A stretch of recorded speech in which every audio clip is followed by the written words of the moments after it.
I don't know about you, but personally, I need to plan things in advance, a week, a month in advance. It helps me get things done. And that's why the Moscow city government, it meets regularly to approve various programs, which all begin and end at different times. But their main goal is one, doesn't matter when it starts, when it finishes, that is to improve the economy and raise the standard of living. I'm John Harrison.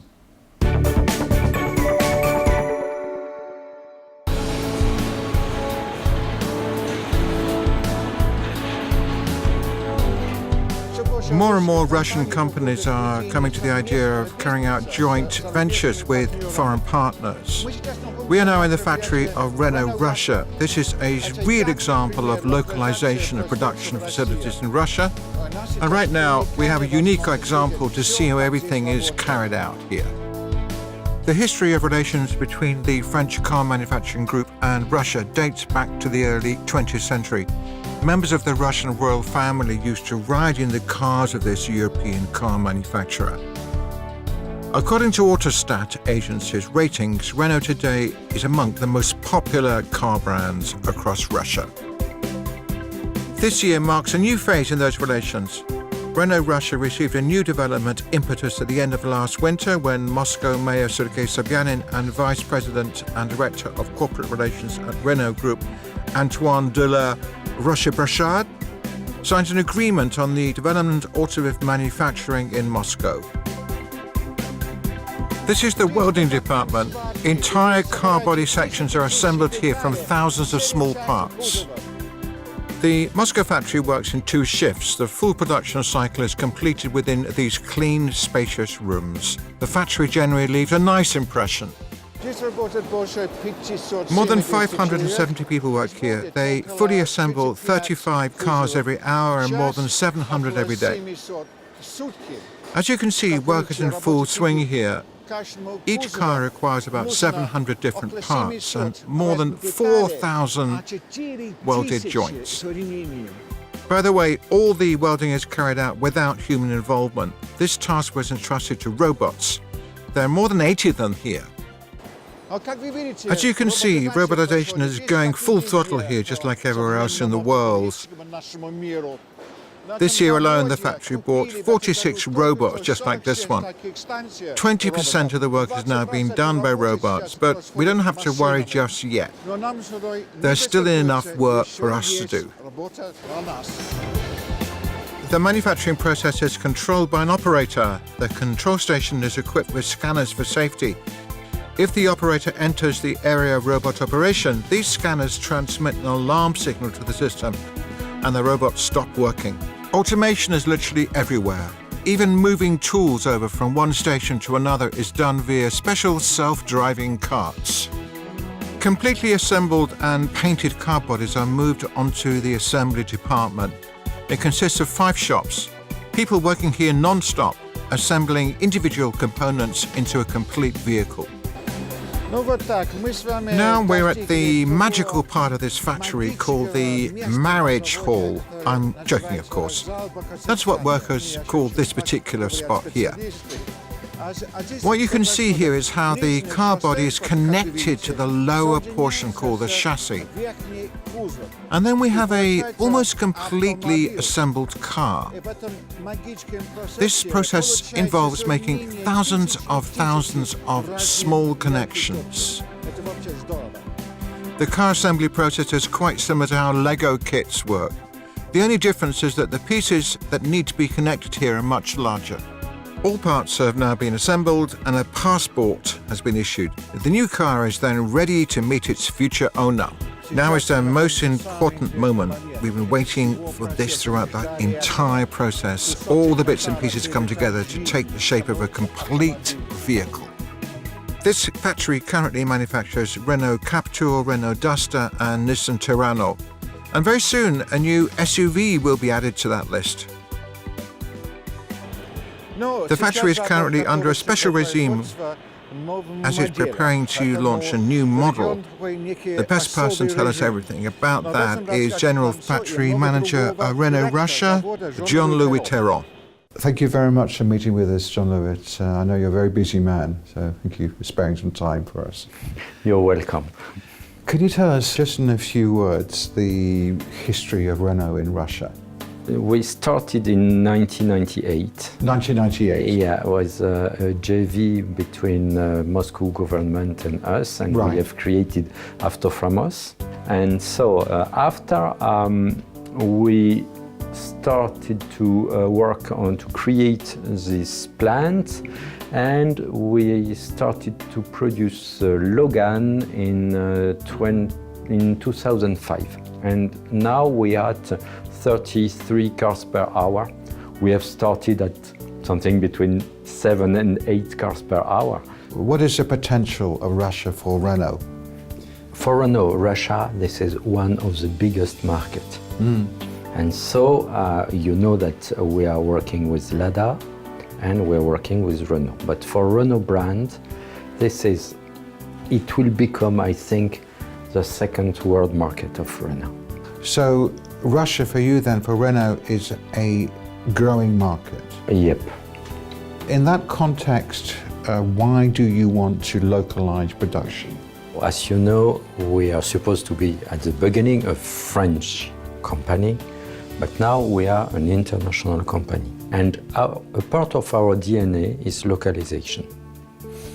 Simply because we don't know with the currency rate and so on how it will become. And so one of the decisions we have taken is to maximize localization ratio. So now we are at 66% and we continue to work. I am in charge of a working group in order to go further and further and further. But this is not only because of the exchange rate. What we're thinking is Renault Russia, this is a Russian company. Thank you very much for this interview. It's a great honor to be here, and I hope everything works out for you in your job here at Renault. Thank you. Thanks a lot, John.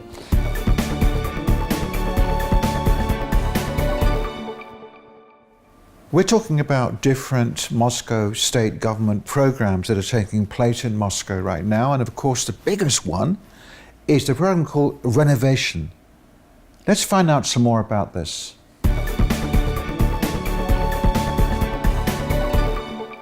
Let's talk to Andrei Valoy, Deputy Head of the Moscow Urban Planning Department. Andrei Alexandrovich, Andrei, could you tell us what the renovation program means for Moscow? The renovation program was approved on August 1st, 2017. Soon after that, on July 1st, a corresponding law was adopted and signed by President of the Russian Federation, Vladimir Putin. The law serves as a regulatory framework for the renovation program. First of all, the renovation program was developed based on proposals from Moscow's residents and using input from various public organizations, the Civic Chamber of the Moscow government, and surveys from residential buildings throughout the city.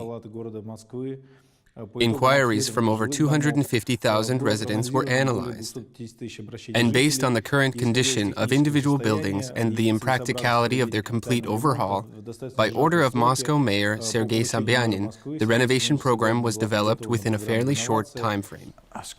How many new buildings is the city going to build for its residents? We've selected about 300 sites with a total area of more than 4.5 million square meters. It's actually not a lot considering Moscow's current developed density. And I would like to note that all of my colleagues from various government agencies and administrative district administrations have been working very closely with residents. The people themselves have proposed development sites directly or via writing letters to the Civic Chamber. And what's no less important, how will these new apartments look? The renovation program sets very high standards in terms of housing conditions. An example of how these new apartments will look could be seen at a showroom in the urban forum held at the VDNH Expo Center in 2017. We actually had two showrooms. The first one was built for the forum, and the second one remained open for more than 6 months at the VDNH Expo Center and incorporated improvements suggested by Moscow's residents. We listened to people and established significantly high standards in terms of apartment layouts and finishing materials, and now we are closely monitoring compliance and those requirements. And now we'll talk to Marat Husnulin, Deputy Mayor for Moscow Urban Policy and Development. We're going to create a new urban environment in place of reconstructed districts. And by new urban environment, I mean a mixed environment that combines both offices and residential spaces. At least the first floors will be used for offices or businesses, for providing comfortable services for local residents. The second, but not less important issue is that of parking spaces. We need to get parking spaces under control so that people aren't forced to park in yards, in lawns, and in driveways. I mean, the renovation program is not about individual buildings, it's about entire district environments. It involves constructing new playgrounds, landscaping, and all the necessary infrastructure.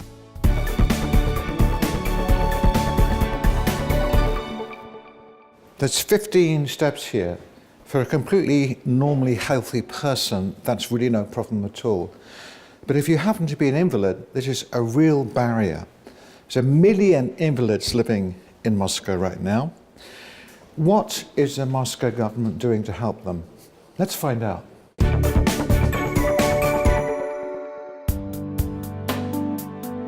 Let's talk to Ravil Zaripov, a freshman at Moscow State University of Humanities and Economics. All the students are very friendly. Everyone tries to be understanding towards one another. And it doesn't matter if you're in a wheelchair or using a walker. These are not just words. Students of Moscow State University of Humanities and Economics support each other in everything, not just in class, but also during free time. Most guys and girls with disabilities live in the dorm. They say it's more convenient. You don't have to waste time on commuting, and everything's within reach. And most importantly, students with disabilities have everything they could possibly need. Let's talk to Nikita Sereditsky, second-year student at Moscow State University of Humanities and Economics. I visited many other universities in Moscow, and they usually have either classrooms or the dorms equipped for students with disabilities. But I needed both. So basically, this place is the best example of what they call an accessible environment. There are very few universities that are properly adapted for students with disabilities. And in terms of accessibility, the Moscow State University of Humanities and Economics is definitely at the top of the list. Let's talk to Vagif Bayramov, principal of Moscow State University of Humanities and Economics. All the students here have equal rights and equal opportunities. The entire infrastructure of the university has been designed with students with disabilities in mind. Take the main entrance, for example. It has ramps to allow unrestricted access for people in wheelchairs, or otherwise mobility-impaired people who require special devices to move around. They all can easily enter the building. You may have noticed that we also have wheelchair lifts installed at the entrance. So we have a truly accessible environment here at our university. Classrooms, the dorm and the dining hall are all under the same roof, so students don't even have to leave the building. Thanks to the barrier-free environment, students with disabilities can attend our university on equal terms with everyone else. Elevators, comfortable handrails and wide classroom doors allow students to feel comfortable and easily move around the university.